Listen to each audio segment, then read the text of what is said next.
often I date younger men. And a lot of it is because... Let's stop on that, folks. Oh my God, we had a great dinner. We had a great dinner, by the way, where across the table, your husband goes, but why? And I said, well, maybe because I can. Yes. This is what I'm saying. Tales from Tracee's. It's fun. It's really fun to share. Tracee, damn, that's crazy. But I'm sorry. But one of the reasons, though, that because I had to ask myself that question, I was like, what is this about? Yeah. Because I want a partner. And so often, and it's not just that I'm older, I'm also very embodied. I am a full, very whole person who knows myself, who is in charge of my life, and who lives a very full, just robust life. So it's not just age, it's like life experience and sort of a difference. But I had to ask myself the question, why? Why does this keep sort of coming up other than they're hot and gorgeous? There's that. There's that. But a lot of men my age are steeped in a toxic masculinity and have been raised in a culture where there is a particular way that a relationship looks. And anything that starts to smell of that for me, I did enough of it where I was controlled and felt like I was a possession or whatever those things were, or prize, and I have no interest in it, and I will not do it again. Let me add a little bit more. Because I watched a little bit more of her clip. She then goes on to say that, because Michelle is like, well, give an example. Or they're like, give an example. And she's basically talking, the example that she brings up is she's sitting across from an older gentleman or whatever the case may be, or a gentleman her age. And he just says like the most homophobic thing in the world. And she's taken aback. She's like, well, hold on. What did you just say? Like, and as if it's just the most normal thing in the world. And so those are some of her things that she attributes to, like, oh, this is toxic, which has her going away from that and going to younger men. Okay, another question. Because I think that there is, interestingly, for me, this has a lot of nuance, because I'm looking in the comments and I feel like people are saying a lot of bullshit to try and like either justify or vilify her. That kind of misses parts of the big picture here. My biggest first initial thing is, what the fuck does she mean by younger? Because Tracee is 52, and so I'm a younger man to her, and I've been said I had a crush on Tracee. Do we have a chance? That's what I was wondering. I've been said, so it looked like I'm her demographic. So 40. If she's saying 40 is a younger man, if that's what she said, then then if she said 40. Then I have zero fucking issue with this. That kind of erases all the nuance for me. She said 40? 40. Man, that ain't. Yeah, then what are we even talking about? This ain't even a conversation no more. Yeah, this ain't news. No more. I thought she was like 25 and up or some shit. Like, yeah. I'm like, yo. No. That's because they were acting like she was out here fucking high schoolers and shit, doing that like weird, like Bonnie Blue fucking what's old girl who lap danced on Charleston White? What's her name? Who is you know what I'm talking about? Brittany Renner. Like, I thought that they were trying to paint it like she was talking about that kind of weirdo shit. But 40, that's fine. He's a rough little boy. You stole his youth. That motherfucker's 40. It's fine. It's definitely it's not as young as they try to paint it. Because I even saw some other ones that was like, oh, if dudes date younger women, then it's a problem. And I was like, how's that the same as a 52-year-old dating a 40-year-old, sir? Not even close. But I still got a chance. I just need some money. We can do it. She probably don't even need niggas with money. Like she said, she's embodied. She's full. She's right.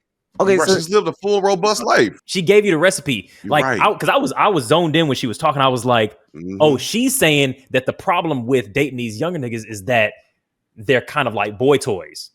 And so they're not meeting her at the same section of life and all that kind of shit. But it sounds like she's been through a few. So, oh no, this is not Tracee Ellis's first time talking about this. Like, because she got a habit. Tracee Ellis Ross, like, it does enjoy her singleness. Like, she does, like, oh my God, like, I do want to have like my person. But in the meantime, Tracee Ellis Ross, like, out here, she kind of get it in. Like, she dates around a little bit. Like, you know what I'm saying? As she should. She was like, "Who am I not to have a harem of men?" You know what I'm saying? Like she's literally said some shit like that. I'll join. You know what I'm saying? Exactly. Do some part-time work, nigga. Oh my god, girl, I ain't clocking shoot. He that 9 to 5. I'm the weekend baby. I'm home. Let's go. 100%. Yo, so everybody, y'all have been hearing us talk about the new card game that we got. I've seen a lot of y'all buy those pre-orders. I've seen a lot of y'all get the It's a Red Flag card game. They're great for y'all's dinner parties. I use them all the time. So I'm telling y'all again, in all seriousness, it's our newest conversational card game coming out the end of this month. Pre-orders are live. Every single card has 2 different prompts, one that's silly, one that's serious, so you can have a deep and a dumb conversation, and you can kind of pick and choose the vibe of the conversation as you go through it, depending on, maybe at a funeral, you want to go more silly. Maybe at a wedding, you want to go more serious. Who knows? You get to fucking decide. If you are already a member, you get a 10% discount. If you put in a pre-order, you get a 10% discount. That's both of those on top of each other. The link to purchase is in the description. That's shop.wavingtheredflag.com. Grab a pack. Get ready to have some of the deepest and dumbest conversations of your life. Now, that said, I've also heard, like, the thing that she said, I've heard women say that before, that there's generational effects. So it's like, it's not just about like, where is this person in terms of life experience? It's like a man who was raised and had his formative years in the 70s or the 80s is different than one who had his formative years in the early 2000s. It's a completely different cultural like starting point. So when you date a man if you're dating a man who's 28 versus dating a man who's like 48, the first one might be the more emotionally mature one.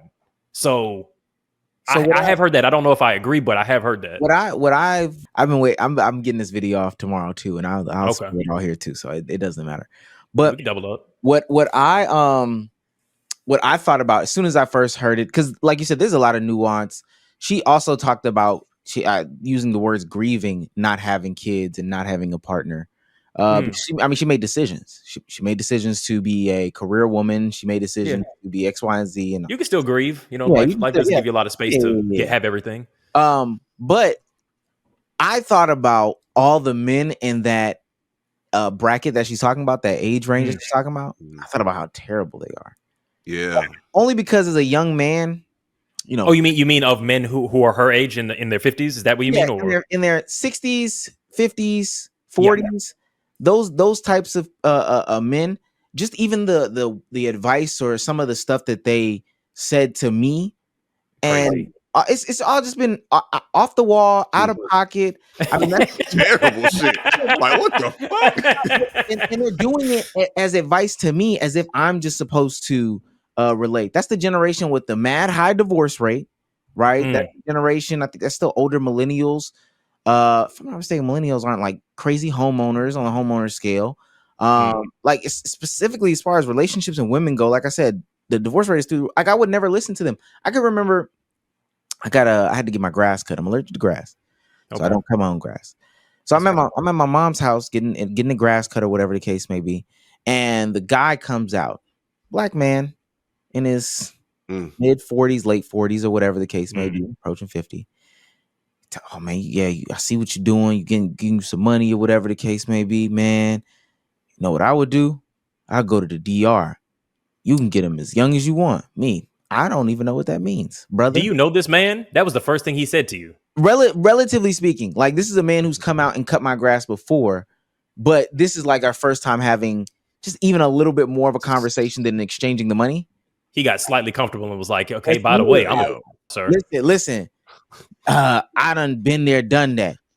Marriage is I'd never do it again. Well, you cheated, but nonetheless, and she took everything. She was evil. Yeah, I didn't want to take care of them babies, but I got to pay for that. In the bed, and you don't see your kids, and so in the same breath, you telling me take my money, which I guess you're assuming I have money because it's not like I had money back then, but take my money, go to the DR, and I can have my pick of the litter of younger women because they're more feminine, which is crazy because you're young, and so he's looking at you and going, "You gotta." That's a crazy thing. Younger than what? Mind you, I'm 28 now. This isn't like this didn't happen yesterday. This happened a couple years ago. This is like a pre-pandemic stuff. So we're talking about 5 years ago. I'm in my. You're talking to a mid-20s person and telling them you can go as young as you want. What are you? You're disgusting. But I'm pretty sure every black man has had that same conversation with another older black man who has been miserable in marriage and divorce. And they're telling them the most outrageous things, thinking that we'll sexualize women the same way that they sexualize women, and are as miserable as they are. But I'm not. I'm a little optimistic, brother. I ain't gonna lie to you. I'm actually good on all that, my man. Yeah, what? So I can see that, but I also don't. Okay, so I don't like the idea because you earlier said like those type of men as if everyone in a particular age bracket is just across the board, and like there's generational effects. That's not the same thing as everybody in that group being fucked up. If you're a 52-year-old woman and you want to find a 52-year-old man who you align with politically, socially, that y'all are compatible, you can do that. It might be harder if, based on some of the things that she was expressing, but you can do that if you want to. That's not an impossibility. Well, I'll say this. I think for specifically for Tracee Ellis Ross, I was going way more general because she has so many things. I mean, off rip, I was talking about it earlier. Like her coming to the conversation, even as a younger person, I'm not having kids. All right, that automatically puts you like way behind the 8 ball, right? For men, you feel that's unattractive for men. I think it's unattractive for men. Okay. And not saying that I'd probably find it unattractive. I want to have kids. Like most people want to have kids, I would think. But you coming out the saying I don't want to have kids, already it's going to shrink your pool. It shrinks your pool. Let's put it like that. I mean, but she's also at that age where it might not be a good idea to have them anyway. Well, but I'm saying that's what I'm saying. Even when she was younger, her saying I don't want to have kids. All right, this is already shrinking your pool. Your pool is already shrunken because you're literally the daughter of Diana Ross. So it's not like you have the widest pool anyway. Well, what you mean? Of black men. I got a feeling she might be playing the snow a little bit. So yeah, I mean, look, I got a sneaking suspicion, but I don't know, like a little bit. But she seemed like she liked black men. Or what do you? What's your? Or not? Because a girl. I mean, her daddy white, ain't it? Yeah, it's her. Oh, I didn't know that. Oh, that makes sense. Yeah, what's her name? Diana Ross was. Diana Ross. Wow. Who did Diana Ross marry and have kids with? Robert Ellis Silverstein. Wow. Oh, that's damn. That's all the way. Yeah. Okay. Robert Elbert Silverstein. That's the yarmulke. Okay. Yeah. Got the dreidel and shit. Oh yeah. Okay. Oh hell yeah, bro. So he looked like an investment banker. Yeah. But what do you mean her pool is limited because she's like there's an implication, but I don't want to misread you. Like so, but I mean, why is her pool smaller? Because she's an already. I mean, so I don't want to have kids. Pool is shrunk. She already comes from a specific elk, a specific class. So that's already shutting it off. And I think everything kind of like shrinks. I don't think class shuts you off though. Like up, yes, but down, I don't. That's self-imposed. Do women date down? No, okay, but see that's why I say it's self-imposed, which is like I don't think that you get to, and I think we do this in these conversations where we go like I can't possibly choose this type of person because I don't want that other thing, and it's like you can't get mad at your small choice if the small choice is based off of your selection criteria. Like then you just got to live with that. So if you say, look, I don't want to date, like it's like an incel being like, I can't find a woman to date or whatever. And it's like, oh, what do you want? Oh, she got to be this, and this. Ass got to be fat. Titties got to be little. Face got to be pretty. And it's like, okay, how are you mad then? What I'm saying isn't necessarily like, should we really criticize her pool or whatever? I'm just saying all the parameters that have her pool where it is, and then she's carried that throughout her life, and now she's got those. Yeah. Now she's at this age where even her pool is more different. She's dealing with a disgruntled version of the same similar-ish guys from the past. Because now y'all are in y'all 50s. Everybody's been there, done that, bought the t-shirt, and now what you put up with is less because you've already been living this much with by yourselfness. So then you say to yourself, "Fuck, I might as well just go ahead and continue." I've heard some of these sentiments from my mom too, but ultimately, I'm still pushing the rhetoric. Everything else is that generation of men. Eddie, I'm a little bit harsher on that generation of men as a blanket statement. That generation of men is not a generation of men that is admirable in my eyes. I'm not gonna lie. Look, my only disagreement is the blanketness of the statement. The general concept, I agree with you completely, but you're way out of pocket in terms of it being like 100%. That's too much. But with everybody, Tracee, daddy in the room. All the I'm like, come on, yeah. Middle fingers to all the baby boomers. No, right? Fuck all of them. Gen X, your fuck daddy y'all was too. in your life, he ain't shit. All of them, man. Gen X. Oh my god. Terrible. Oh my gosh. Like one thing though that Tracee said, which I think, so it felt like she was trying to back rationalize it. Okay, it must be because men my own age are a problem for XYZ reasons. I think some of those criticisms were valid. But again, to my point, if you want to find someone who's compatible with you and compatible with your age, then you do that, even if there's an issue there. So then the first part of what she said, which is that when Barack said, well, why? It's like, well, because I can, and because they're hot and young and gorgeous. And I think that that's a kind of thing that I think that's fine, but I do think that there's a weird little like bias on that. You know what I mean? Like, yeah, you're dating younger men because you find them attractive because they're hot and young and they have 6-pack abs. And I don't know if that's true if we're talking about 40, but maybe she's always done that since her 30s. You know, I don't know. So just admit that and live with that. Don't try and make it a like don't try and make it just a political shit. Yeah. I agree. I don't believe that Tracee Ellis Ross is like this isn't really in defense of her. I think the goal for at least me and a lot of people is to find companionship, have a family, live with that family until they close their eyes. I think the path that she chose is the path less traveled and the path that also leads to like truly a miserable life. I might be going crazy there, but just not the best life in the long term. So do you think that if you don't like kind of like marry and have kids, like that would lead to like more of a miserable life? So in the same sense, because that's what she's, literally coming on here, I'm grieving about not finding a partner. I'm grieving about, I feel the same way about all the red pill niggas, all the save yourself black men people. Yeah. All these people, the career oriented, like the super career oriented people. Yeah. I think they think a career is like super fulfilling, but at the end of the day, true companionship is fulfilling. And once you put yourself in these like labels, titles, situations, and scenarios, you kind of start shrinking your pool, and you start having to then at the end scramble. Like you have to start scrambling. It's a scramble mode of now I need somebody. I'm dating younger. I'm on dating apps. I'm dating white now. I'm dating. Changed. Yeah. Times has changed. Fuck it. I think I'm lesbian. I think I'm gay. I'm just doing a bunch of different stuff. But all of it to me screams, I need companionship because me going to work wasn't fulfilling. Yeah, and I think like you said, a lot of people do realize that, but I just feel like I've become slightly like pretty much pessimistic when it comes to like relationships in a sense. Like I don't want to be that way. I want to have hope, but like I'm single and I don't have kids. But that's depending on like how you look at it, that could be a flex. Especially around like my age range.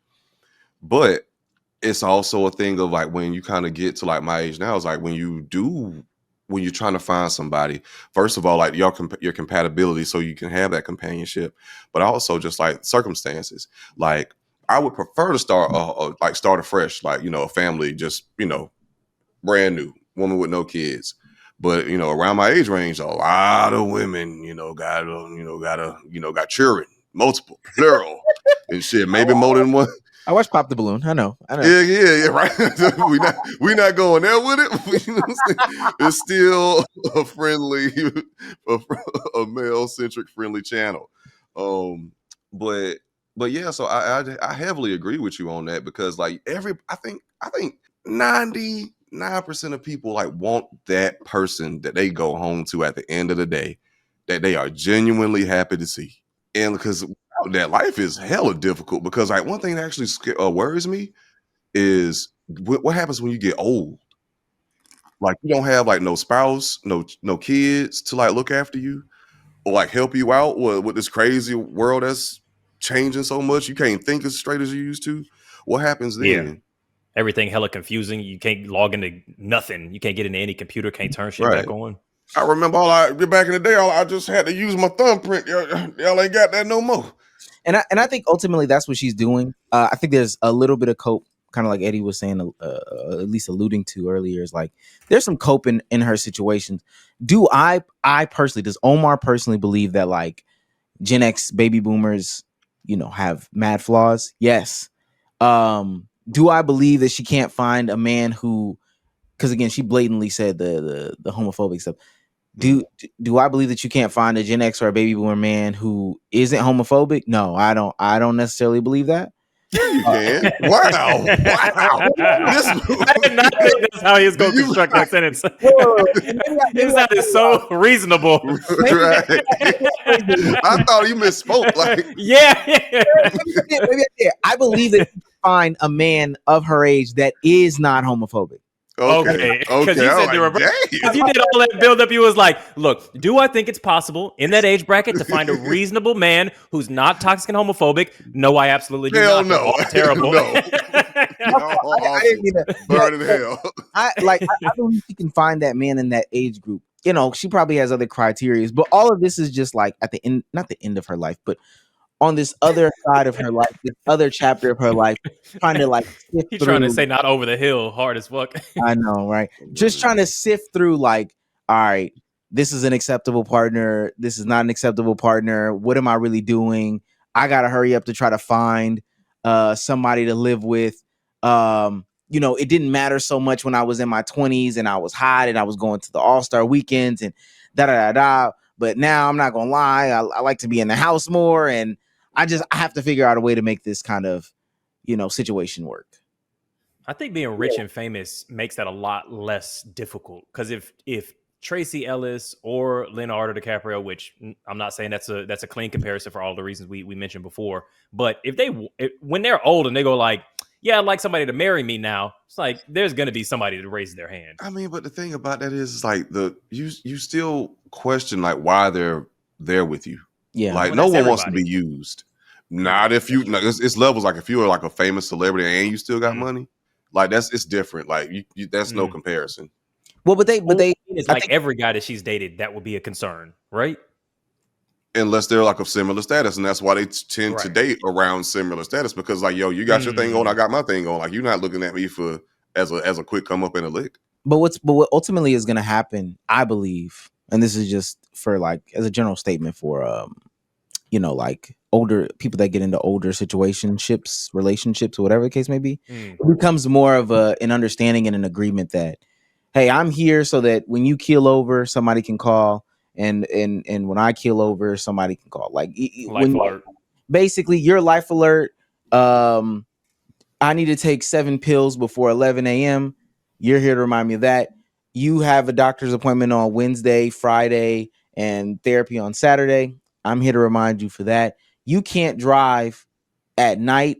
I can do that. Like, you know what I'm saying? The old people type of arrangement. It's more of an arrangement as opposed to, getting that type, romantic connection and all that stuff. Get that TT bone licked on. It's not just about that. Yeah. Yes, it's the yeah. Sometimes we have a little maybe sex. I don't know at that age. Maybe you do or don't. Yeah, but take them dentures out. Get into it. Yeah.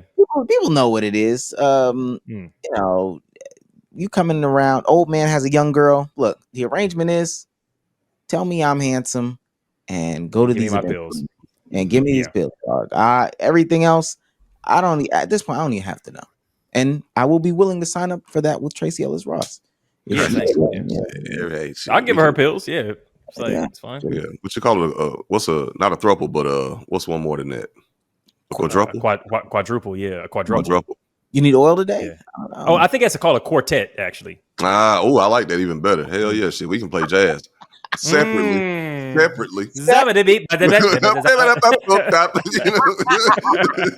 I'm sorry, Miss Ellis Ross. All respect. Respectfully. Oh, I tell you, see, this is why niggas can't talk about nothing, bro. We just always. Tracee, come to one of the podcasts. You know what I'm saying? Respectfully. Yeah. Okay. Well, look, I think on that note, we're gonna call this thing to an end. Thank you everybody for tuning in to Waving the Red Flag. It's been your boy Eddie. It's been your boy Josh. It's been Omar. Look, like, subscribe, comment. If you want the full episode that this comes from, which is episode 271, cop the Patreon or cop YouTube membership. You get the full thing. And yeah,